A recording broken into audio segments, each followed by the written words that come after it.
What is up, Taurus? What's happening with y'all, man? You doing good? It's time for your weekly check-in. We're going to see what's happening with you guys for the second week of August. August week 2. So, remember, weekly check-ins are just a short, sweet, quick, general, energetic overview.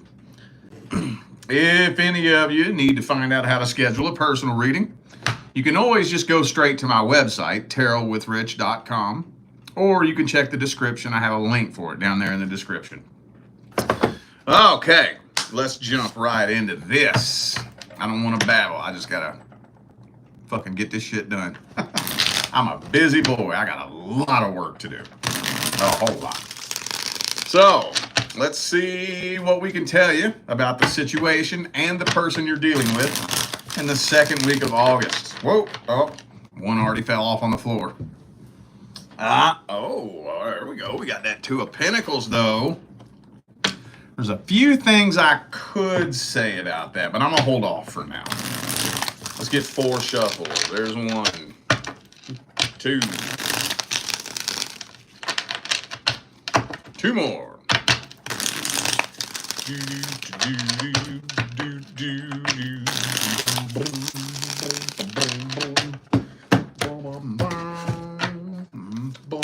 Oh, 9 of Wands.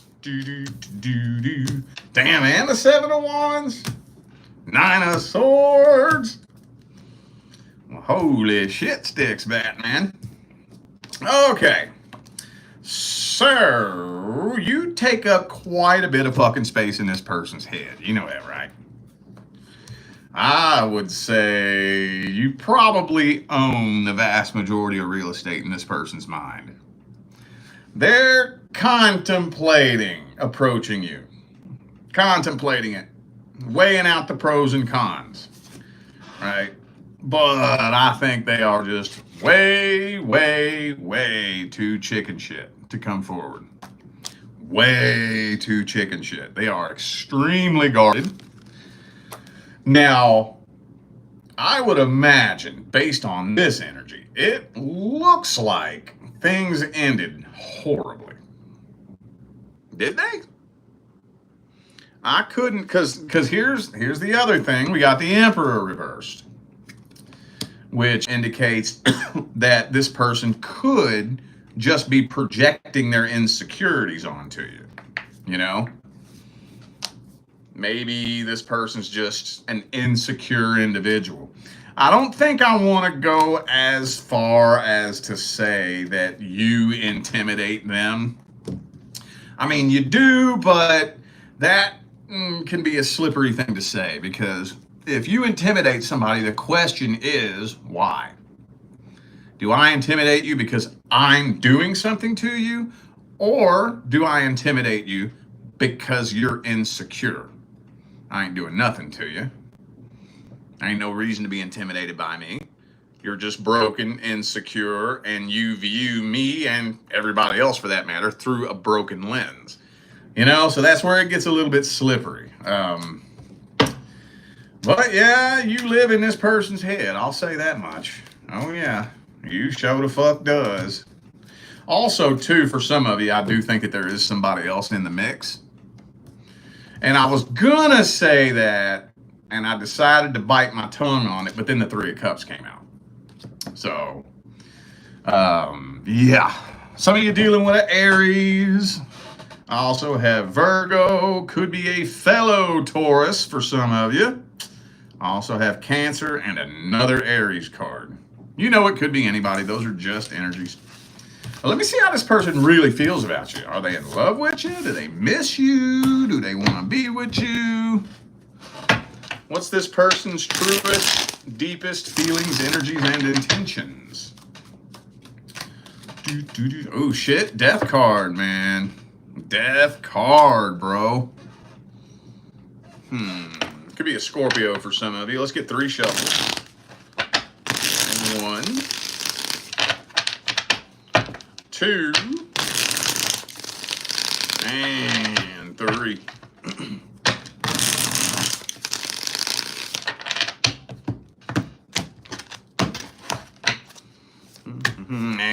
Three of Swords. So what this kind of feels to me like, and King of Cups and Swords right next to each other, both reversed. Kind of feels to me, honestly, like this person did something fucked up. And I hope you're aware of that. Are you aware of that? I think that in their mind, whatever they did was so bad that nobody in their right mind would ever want to talk to somebody who did what they did. In their mind. Was it that bad? I don't know. But in their mind, they feel like they have no choice but to move on from this. No choice. No choice. There's still a part of them that's contemplating things.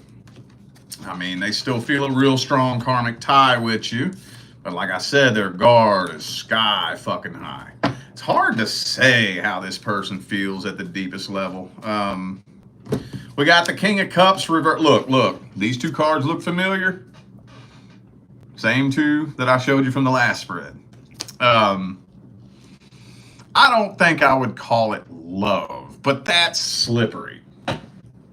I know you hear me use the word slippery a lot because I'm really big on semantics.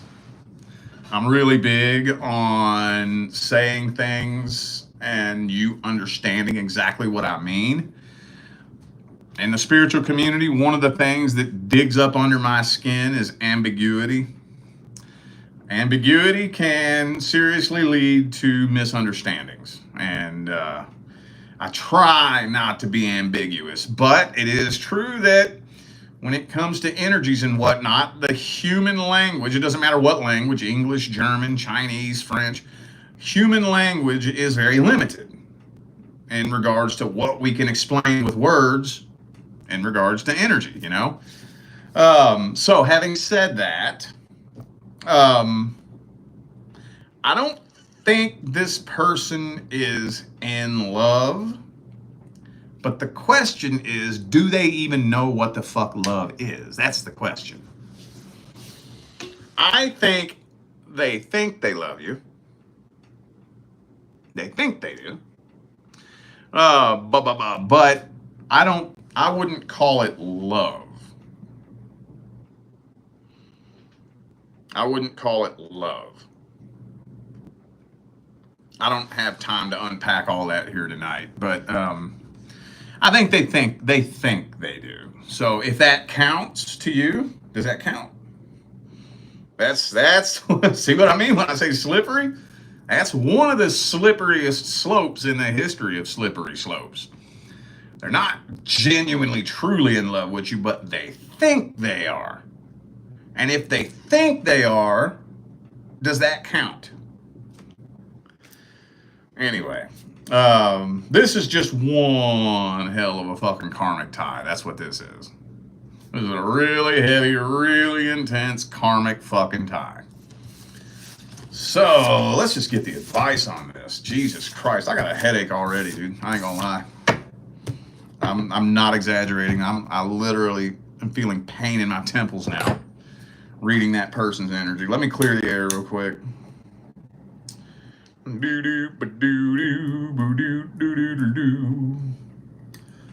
boom.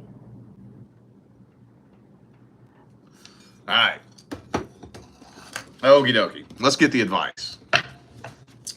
What's the best advice for Taurus with this situation?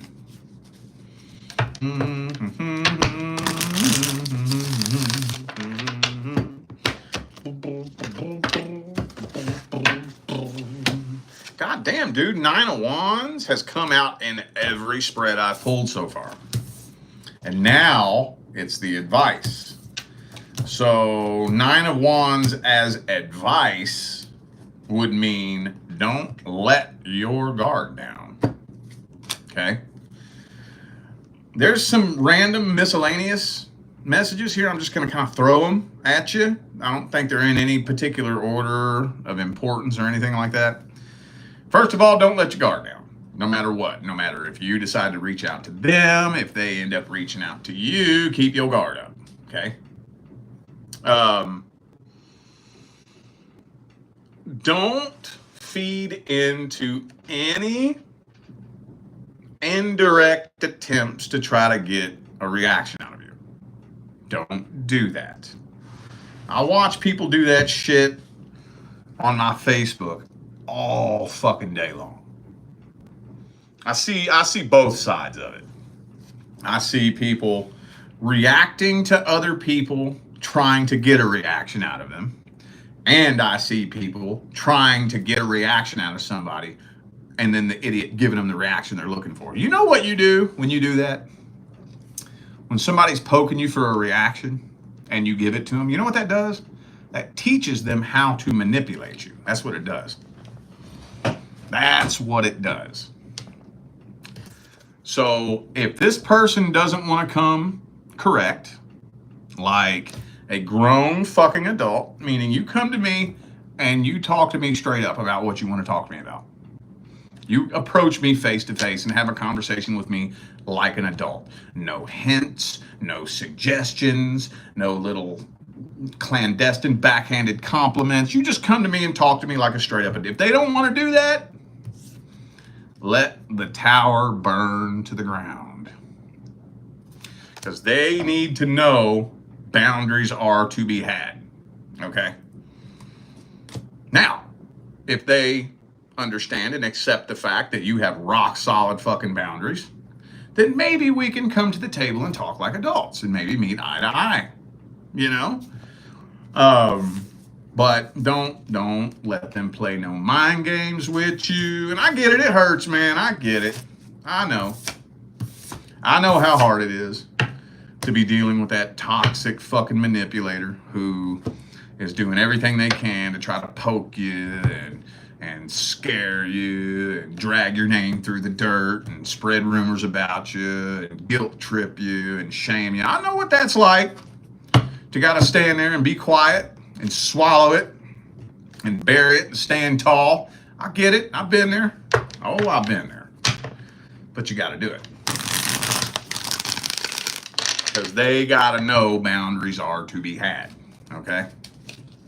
All right. Shit. I ain't playing. I got a headache. I'm going to have to fucking bring the frequencies in when I'm done with this. All right, let's see what's going on with your love interest. I don't enjoy negative readings, y'all. I really don't. I know a lot of people think that I do. I don't. I'm just an honest reader. I read what comes through. I'm not one of these readers who's going to blow smoke up your ass to make the reading sound cute. I'm not one of those readers that's going to dress it up and make it sound pretty because I'm so scared of your mean comments. Mean comments don't scare me. Threatening messages in my inbox and in my email don't scare me. I don't give a fuck. I read what comes through, but I don't like negative readings. I really don't. I don't enjoy it. It drains me. It gives me a headache. But I'm gonna read it if it comes through. All right, what's happening with Taurus and their love interest? Universe, second week of August 2025. Boom. Queen of Wands reversed.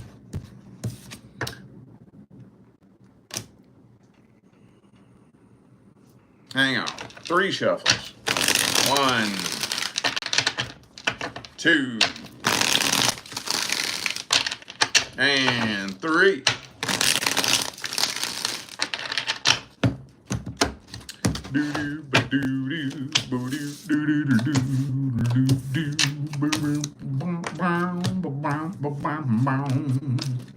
Okay, that's what I thought.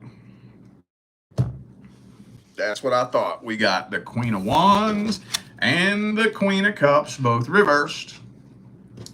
And the Queen of Pentacles in the upright. You know what that kind of indicates to me? That kind of indicates to me that you're not really going to be considering this person a love interest for very much longer. And that speaks volumes for a Taurus, right? Because if there's one thing you don't like to do, it's change your mind, right?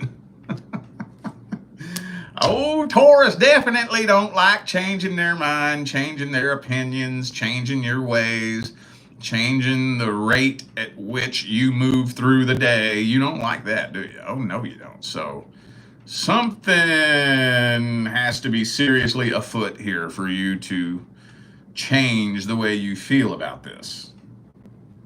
It's not really giving me an indication as to what that could possibly be. I'll try to see if I can dig in and get a little bit more specific with it. But, this is a general reading for the masses, so it could be something that is so broad that you couldn't really generalize it, All right, well, some of you dealing with a Libra. I also have Virgo. Could be a fellow Taurus. Feel like that's your energy, though.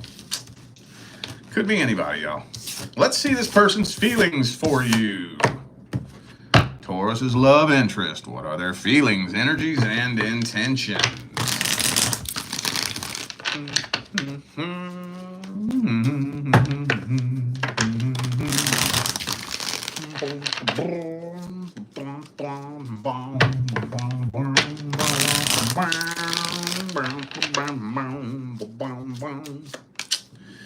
Ooh, they scared.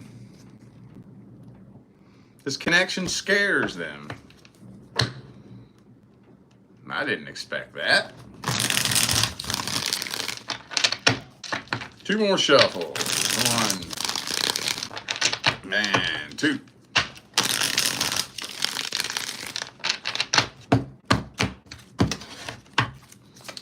Boom. 6 of Swords reversed. There's that codependency card again. God damn it. Same card, same placement, same position in the spread. Different deck. I don't want to dig all that up tonight. And I know my OG followers don't want to hear me talk about it. I want to see if I can make it short and sweet. So this person's a codependent. Okay? When you connect with a codependent, you're not connecting with the codependent. How am I going to hang on? When it comes to a codependent's feelings for you,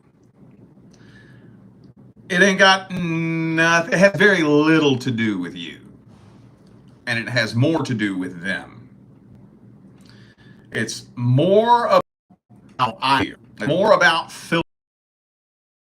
It's more about my problems than you got going on, or the connection with you, or anything else like that. It's all about, I have a gaping void in my heart, and I need something or someone to fill it. That's what a codependency connection is. So the tricky part about that is that if you're oh shit, and especially we got the Cancer card that jumped out here. I was just thinking Cancer. Some of you could be dealing with a Cancer. It doesn't matter though. But when you're dealing with a true blue codependent, common at all for them to entertain anybody that'll give them attention.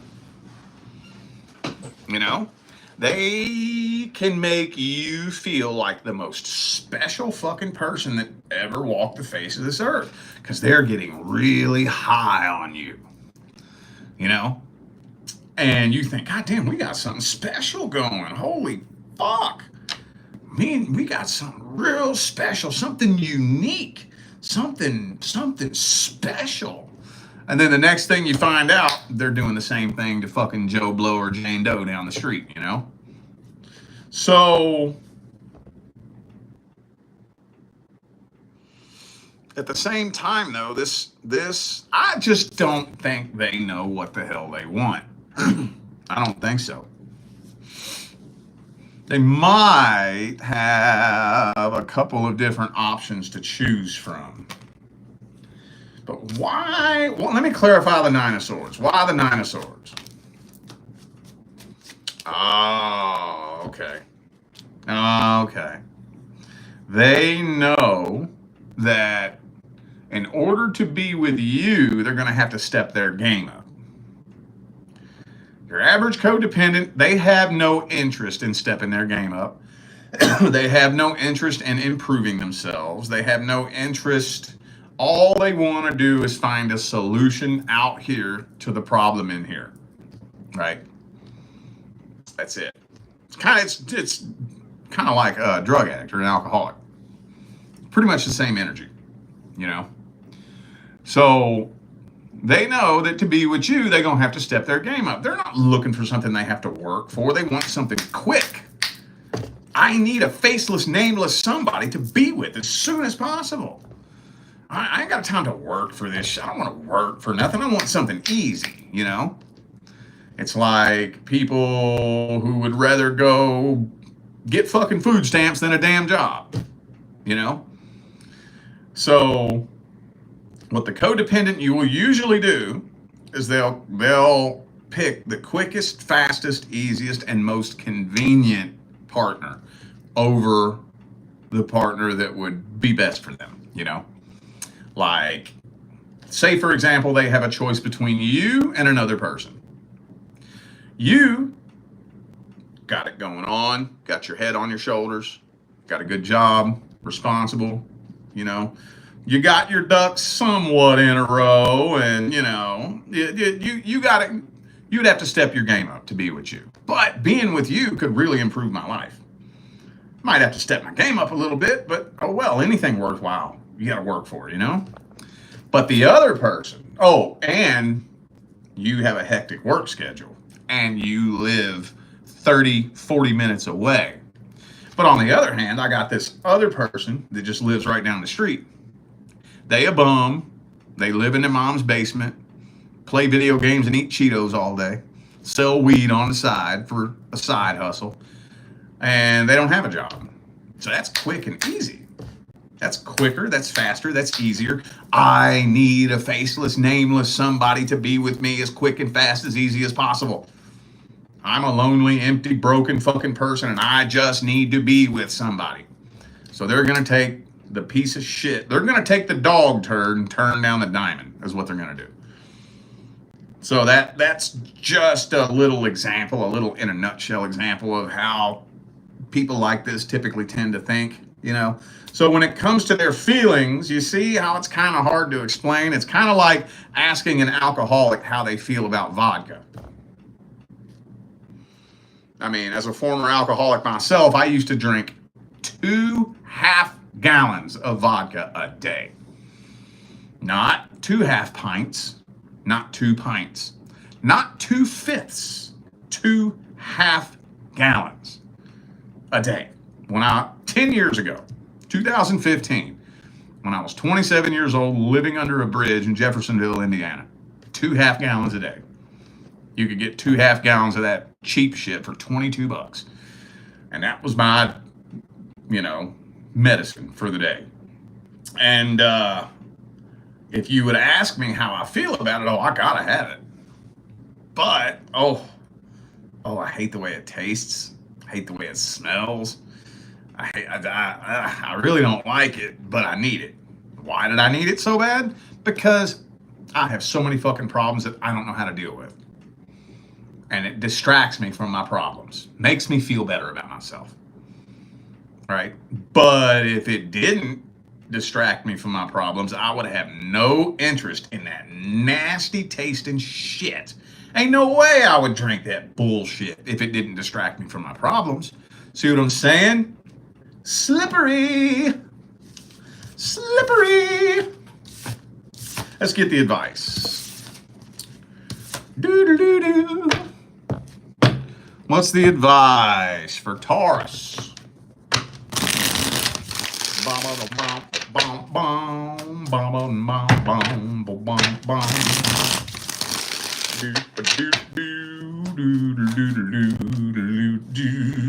Five of Swords.